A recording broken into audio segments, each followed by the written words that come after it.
आदाब, नमस्कार, सत श्री अकाल। मैं अन्नू कपूर आप सभी महानुभावों का वंदन करता हूँ, अभिनंदन करता हूँ इस महफिल में जिसका नाम है सुहाना सफ़र विद अन्नू कपूर।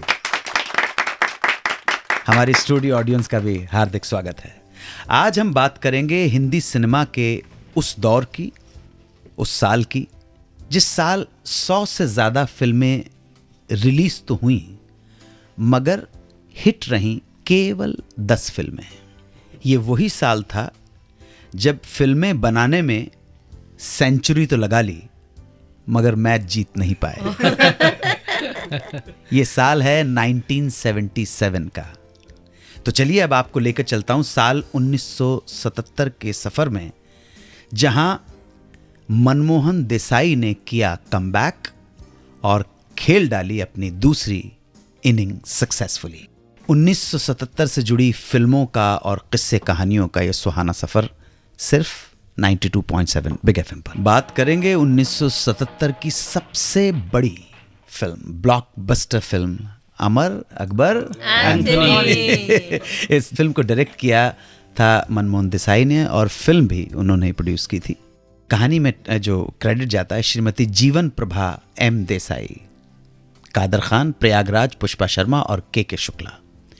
फिल्म का म्यूजिक दिया लक्ष्मीकांत प्यारेलाल ने और गीत लिखे आनंद बख्शी ने। इस फिल्म के कलाकार अमिताभ बच्चन, विनोद खन्ना, ऋषि कपूर, नीतू सिंह, परवीन बाबी, शबाना आजमी, निरूपा रॉय, प्राण, रंजीत जी, एक बहुत लंबी चौड़ी स्टार कास्ट है।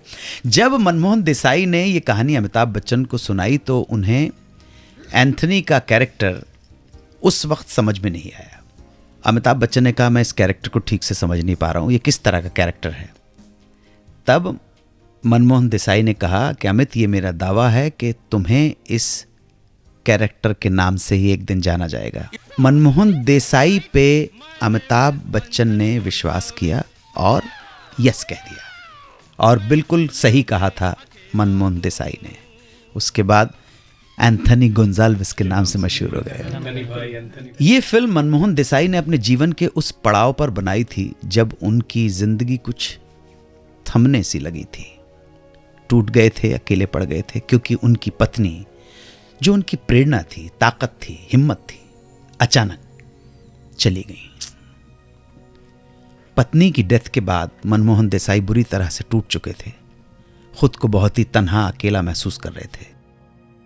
इस दुख की वजह से उनकी सेहत के साथ साथ उनके काम पर भी असर पड़ने लगा था।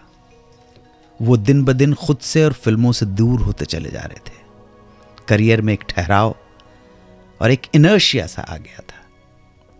ये बात बेटे केतन देसाई को साफ नजर आ रही थी। एक दिन केतन ने अपने पापा से कहा, पापा, पता है आपकी फिल्में सुपरहिट क्यों होती हैं? क्योंकि लोगों को आपकी फिल्मों में जो चीज सबसे ज्यादा अच्छी लगती है वो है फिल्म का सेकंड हाफ, यानी इंटरवल के बाद की फिल्म। मनमोहन देसाई कुछ समझ नहीं पाया उनका बेटा क्या कहना चाहता है। केतन ने कहा, आपकी फिल्मों की तरह आपकी जिंदगी का भी ये सेकंड हाफ है, जिसे आपको अपनी फिल्मों की तरह ही जीना है, हिट बनाना है। इसलिए अब आप दुगने जोश और फुर्ती के साथ अपनी जिंदगी को जीना शुरू कर दीजिए। बेटे की बात दिल को छू गई और मनमोहन देसाई ने तय कर लिया कि अब वो फिर दुगने जोश खरोश के साथ जिएंगे और फिल्में बनाएंगे। अपनी पत्नी की यादों को दिल में सजाकर उन्होंने बेहतरीन फिल्में बनाई। उनकी पत्नी साईं बाबा की बहुत बड़ी भक्त थी, इसलिए जब वो अमर अकबर एंथनी बना रहे थे उसमें उन्होंने साईं बाबा का गीत और चमत्कार के दृश्य डाले। पूरी श्रद्धा के साथ गीत पिक्चराइज किया, शिरडी वाले साईं बाबा। इस फिल्म को जितना लोगों ने सराहा उतना ही उसके संगीत और गीतों को भी, और फिल्म बन गई 1977 की सबसे बिगेस्ट ब्लॉकबस्टर। और उस जमाने में इस फिल्म ने बिजनेस किया था तकरीबन 7.5 करोड़ का। आगे चर्चा करेंगे 1977 की एक और ब्लॉकबस्टर फिल्म की, जिस फिल्म का नाम था हम किसी से कम नहीं। 92.7 बिग FM पर सुनते रहिए सुहाना सफर विद अनु कपूर।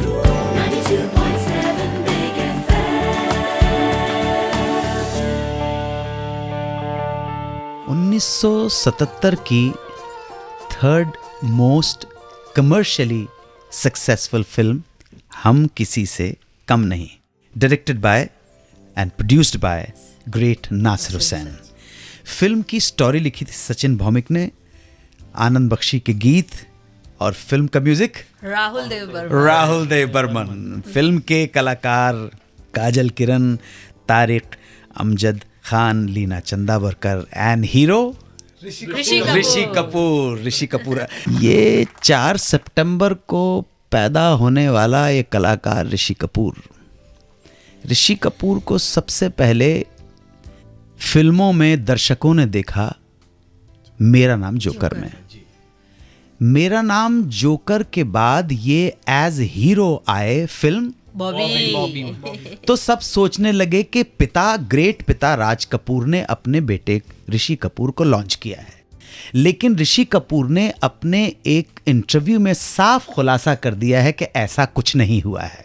दरअसल हुआ ये कि मेरा नाम जोकर की नाकामयाबी असफलता के बाद राज कपूर साहब एक बहुत गर्दिश के दौर से गुजर रहे थे और उन्होंने सोचा कि एक नया सब्जेक्ट बनाया जाए।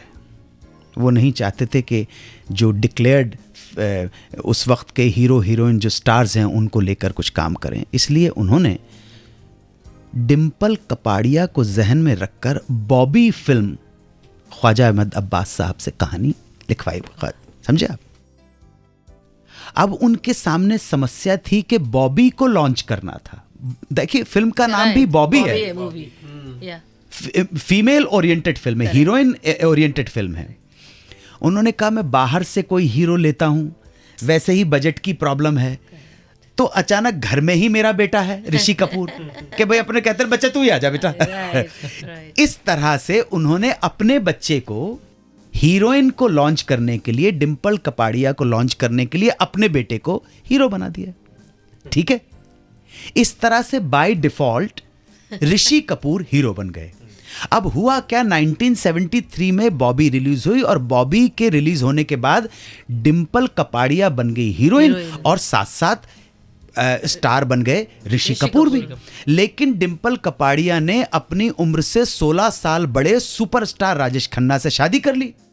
डिम्पल कपाड़िया बन गई थी हीरोइन और उनका बहुत ज्यादा क्रेज था, शादी कर ली तो बात खत्म होगी। तो डिम्पल का जो सारा क्रेज और जो चार्म था वो लुट पड़ा ऋषि कपूर के ऊपर, और ऋषि कपूर को जो डिम्पल को फायदा मिलना था वो सारा फायदा ऋषि कपूर को मिल गया। ऋषि कपूर का फायदा तो ऋषि कपूर को मिला ही, डिम्पल के जाने का फायदा भी ऋषि कपूर को मिल गया और इस तरह से ऋषि कपूर बन गए हमारी इंडस्ट्री के एक सुपरस्टार। जोरदार तालियां ऋषि कपूर के लिए।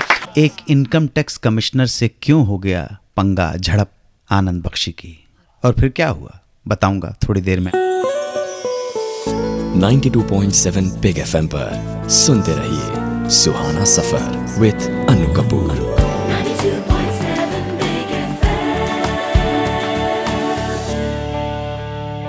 1977 की एक और फिल्म परवरिश, डायरेक्टेड बाय मनमोहन देसाई। इस फिल्म को प्रोड्यूस किया था ए नडियाडवाला ने। फिल्म के डायलॉग लिखे थे कादर खान ने, प्रयागराज और के शुक्ला ने screenplay, music by Laxmikant Pyarelal. Film के कलाकार थे शम्मी कपूर, अमिताभ बच्चन, विनोद खन्ना एटसेट्रा। लेकिन फिल्म के गीत लिखे थे, आप में से बता सकता है? आनंद बख्शी। बिल्कुल, आनंद बख्शी साहब ने लिखे थे। जोरदार तालियां बख्शी साहब के लिए। बख्शी साहब से जुड़ा एक किस्सा सुनाना चाहूंगा। 70s तक, 70 के दशक तक आनंद बख्शी एक बहुत बड़ा नाम हो चुका था। उनके गीत हर किसी की ज़बान पे थे। एक बार आनंद बख्शी एक पार्टी में गए, एक आदमी उनसे मिला और उसने कहा कि अगर मैं गलती नहीं कर रहा हूं तो आप आनंद बख्शी हैं? आनंद बख्शी ने कहा जी हां, मैं आनंद बख्शी हूं। सामने वाले व्यक्ति ने कहा कि आप मुझे कुछ सुनाएं। आनंद बख्शी ने कहा आज माफ़ी चाहता हूँ, सुना ज़रूर देता। हम्बलनेस देखी, विनम्रता, लेकिन थोड़ा गला ख़राब है।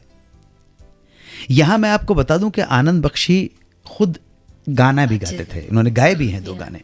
मोम की गुड़िया फिल्म का चरस के अंदर चरस का आजा गाना है। तेरी याद आई का का एडलिब उन्होंने कहा, जी जी। यस। और महफिलों में गा लिया करते थे। तो उन्होंने उस आदमी से कहा कि आज तो गला ठीक नहीं है, कभी और मुलाकात हुई तो गाना सुना दूंगा।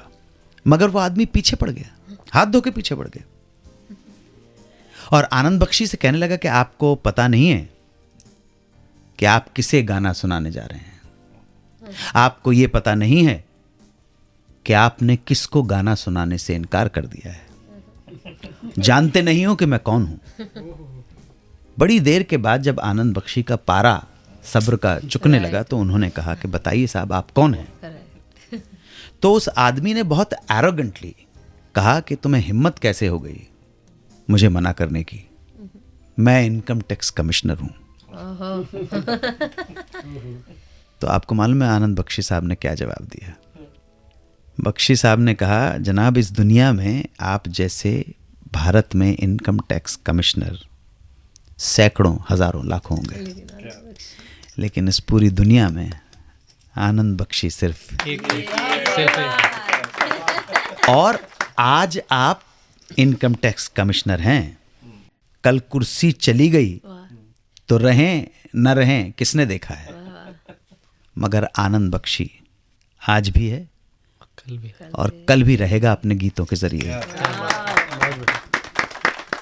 मनुष्य होना भाग्य की बात है, परंतु कलाकार होना सौभाग्य की बात है। असरानी साहब पहुंचे मुंबई और काम के लिए पड़ गए ऋषिकेश मुखर्जी के पीछे हाथ धोके, मगर काम नहीं मिला। असरानी मायूस होकर पूना चले गए और एक दिन ऋषिकेश मुखर्जी पहुंचे उन्हें ढूंढते हुए। असरानी कहाँ है? लेकिन काम देने के लिए नहीं, किसी और काम के लिए। उनके लिए नहीं, किसी और के लिए। किसके लिए बताऊंगा वापस आकर। 92.7 बिग एफएम पर सुनते रहिए सुहाना सफर विद अनु कपूर।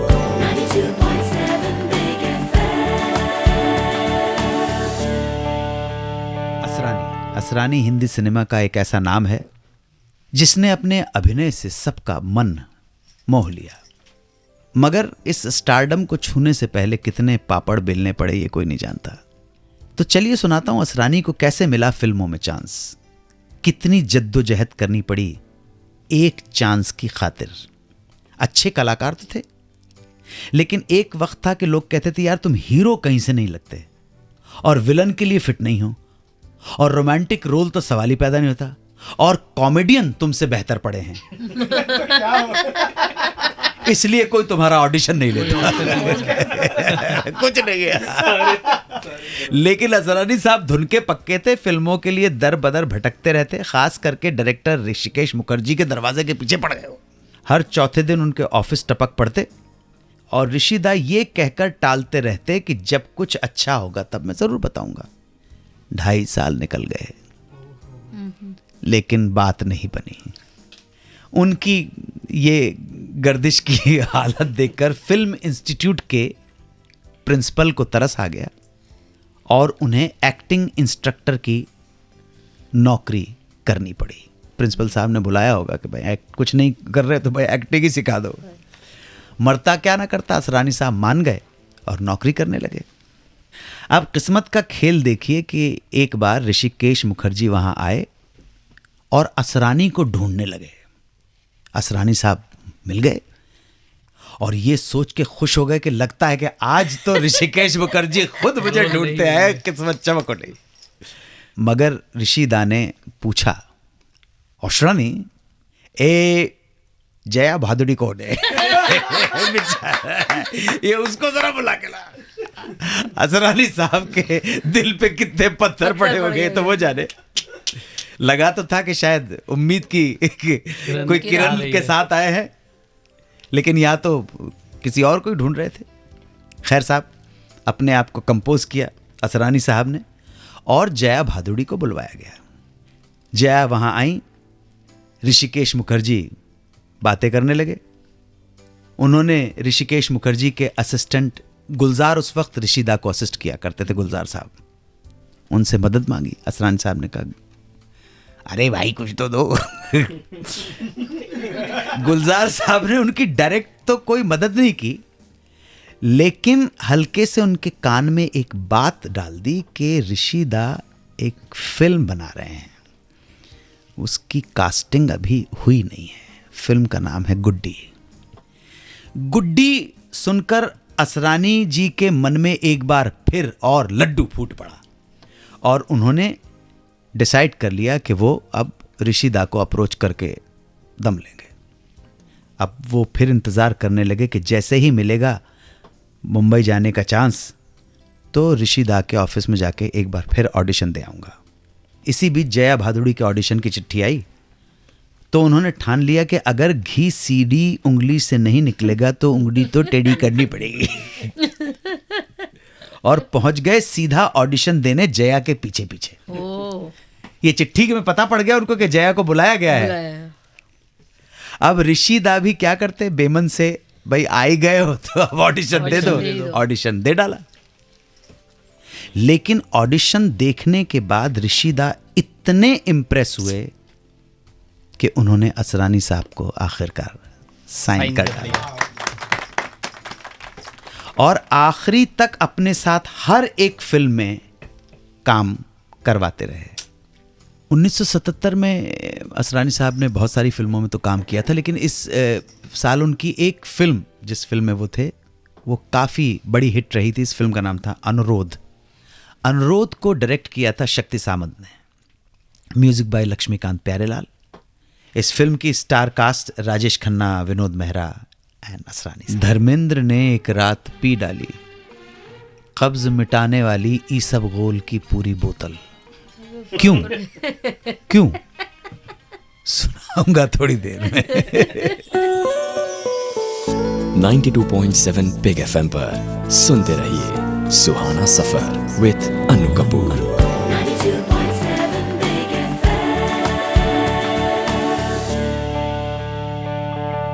तो 1977 की एक और इम्पॉर्टेंट फिल्म का नाम धर्मवीर। इस फिल्म को डायरेक्ट किया था मनमोहन देसाई ने और प्रोड्यूस किया था सुभाष देसाई ने।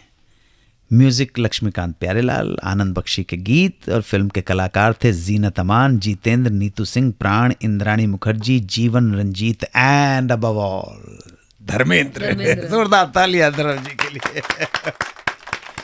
धर्मेंद्र जब स्टार बन गए तो लोग उन्हें हीमेन कहने लगे। हीमेन का टैग उन्हें मिला और हिंदी सिनेमा का most handsome man, handsome personality कहे जाने लगे और मैं मानता हूं उनको। धर्मेंद्र और फिरोज खान से ज्यादा खूबसूरत बहुत कम कोई हीरोज आए हैं, लेकिन एक वक्त वो भी था कि टैलेंट हंट कॉन्टेस्ट जीत जाने के बावजूद उनको इंडस्ट्री में काम नहीं मिल रहा था, फाके झेलने पड़ रहे थे। सरसों का साग और असली घी के पराठे खाने वाले पंजाब के पुत्र को कई बार वड़ा पाव खाकर पूरा दिन भी बिताना पड़ता था। एक बार धर्मेंद्र रात को थके हारे घर पहुंचे। सुबह घर से निकले थे, भूखे प्यासे, अभी तक भी वैसे ही थे। घर पहुंचे, घर में भी खाने को कुछ नहीं था। जिस होटल पे उधारी खाता चलता था वो भी बंद हो चुका था। भूख के मारे बुरा हाल था। मायूस होकर सीधे बिस्तर पे निढाल पड़ गए। पेट में चूहे दौड़ रहे थे। भूख के अलावा और कुछ नजर नहीं आ रहा था। तभी उनकी नजर मेज पर रखी ईसबगोल की शीशी पर पड़ी। Something is better than nothing सोचकर शीशी उठाई, ग्लास में पानी लिया, ईसबगोल को पानी में मिलाया और पूरा पिया और इस तरह से स्ट्रगलिंग एक्टर सो गया। सुबह उठे तो बुरी हालत थी। हालत क्या होगी? इत्तेफाक से उनके एक दोस्त घर पे आ गए, हॉस्पिटल ले गए। डॉक्टर ने जांच की। जब उनके दोस्त ने पूछा, डॉक्टर साहब बता दीजिए कौन सी दवाई लानी है, तो डॉक्टर साहब बोले, जनाब इसे दवाई की नहीं पेट भर खाने की जरूरत है। सच में पेट भर खाने के लिए ही तो सारा ये प्रपंच रचा जाता है। ये सारी पंचायत पेट भर खाने का ही तो सिलसिला है। जिंदगी इम्तिहान लेती है और उसमें जो डटा रहता है, खरा उतरता है, वही धर्मेंद्र। आगे बताऊंगा साल 1977 की बाकी फिल्मों के बारे में 1977 के लेखा जोखा में।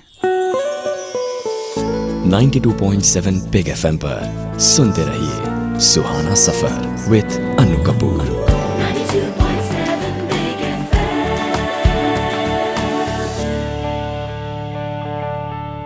चर्चा में रहा साल 1977।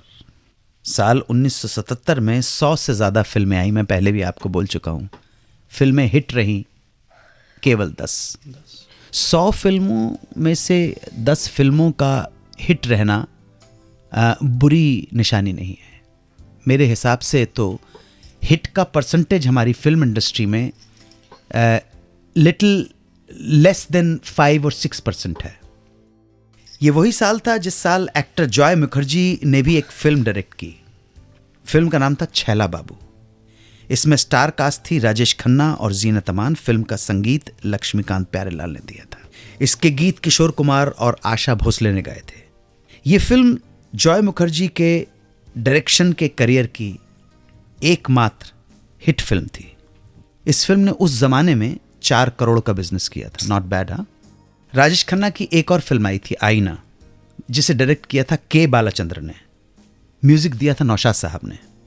राजेश खन्ना और मुमताज। इस फिल्म के गाने थे धरती हंसती है, छलके मस्ती है, जाने क्या हो जाए, कहो तो आज बोल दूं। इसी साल राजेश खन्ना की एक और फिल्म रिलीज हुई। फिल्म का नाम था आशिक हूं बहारों का। डायरेक्ट किया था जे ओम प्रकाश ने। कल्याण जी आनंद जी का म्यूजिक था और राजेश खन्ना के साथ हीरोइन थी जीनत अमान। अमिताभ बच्चन की एक और फिल्म आई आलाप। म्यूजिकल शास्त्रीय संगीत के ऊपर आधारित फिल्म थी। जयदेव जी का संगीत था, ऋषिकेश मुखर्जी ने डायरेक्ट किया था। गीत लिखे राही मासूम रजा ने। एक गीत इसमें अमिताभ बच्चन के पिताजी ग्रेट हरिवंश राय बच्चन जी ने भी बहुत खूबसूरत कंपोजिशन थी इनके अंदर। चांद अकेला जाए सखी येसुदास जी ने कितना खूबसूरत गाना गाया था। 1977 में धर्मेंद्र की चाचा भतीजा आई। विनोद खन्ना की इनकार भी आई। इसी साल सत्यजीत रे की शतरंज के खिलाड़ी, गुलजार की किताब और किनारा फिल्म भी रिलीज हुई। इस साल और भी बहुत सी फिल्मों के बीच एक फिल्म आई जिसका नाम था दुल्हन वही जो पिया मन भाए। इस फिल्म को प्रोड्यूस किया था राष्ट्रीय पिक्चर्स ने और डायरेक्ट किया था लेख टंडन जी ने। 1977 में इस फिल्म को बेस्ट डायलॉग और स्क्रीन प्ले के अवार्ड से नवाजा गया था और यहीं से लॉन्च हुई रामेश्वरी। इस फिल्म की सिनेमेटोग्राफी की थी जहांगीर चौधरी ने और म्यूजिक बाय रविंद्र जैन। जोरदार तालियां रविंद्र जैन के लिए। तो कुल मिलाकर ये साल बहुत ज़्यादा उल्लेखनीय नहीं माना जाएगा फिल्म के लिहाज से या म्यूज़िक के लिहाज से। 2, 4, 5 फिल्मों के गीत ऐसे लगते हैं कि हाँ आज भी हम गुनगुना सकते हैं इन गीतों को। और 1977 का जैसा भी साल था वो आपके सामने मैंने रखने की कोशिश की। कुछ बहुत सारे गाने हैं, गाने तो बहुत सारे, 100 फिल्में बनी थी। 100 फिल्मों में एवरेज गाने 5 भी माने तो 500 गानों का भंडार तो है हमारे सामने। एंड मैं बहुत शुक्रिया अदा करता हूँ कि आप लोग स्टूडियो में आए और 92.7 बिग एफएम पर जितने भी भाई बहन हमारा कार्यक्रम सुन रहे हैं, इस महफिल में शिरकत फरमाने के लिए शामिल होते हैं, उसके लिए मैं तहे दिल से अपना शुक्रिया अदा करता हूं और वादा करता हूं कि पूरी कोशिश करूंगा कि अच्छे टेस्ट के साथ हेल्दी एंटरटेनमेंट आपको प्रोवाइड कर सकूं, अच्छे गाने आपको सुना सकूं और अच्छे गानों की पोइट्री को हाईलाइट कर सकूं। 92.7 बिग एफएम पर आप सुन रहे हैं सुहाना सफर विद अनु कपूर।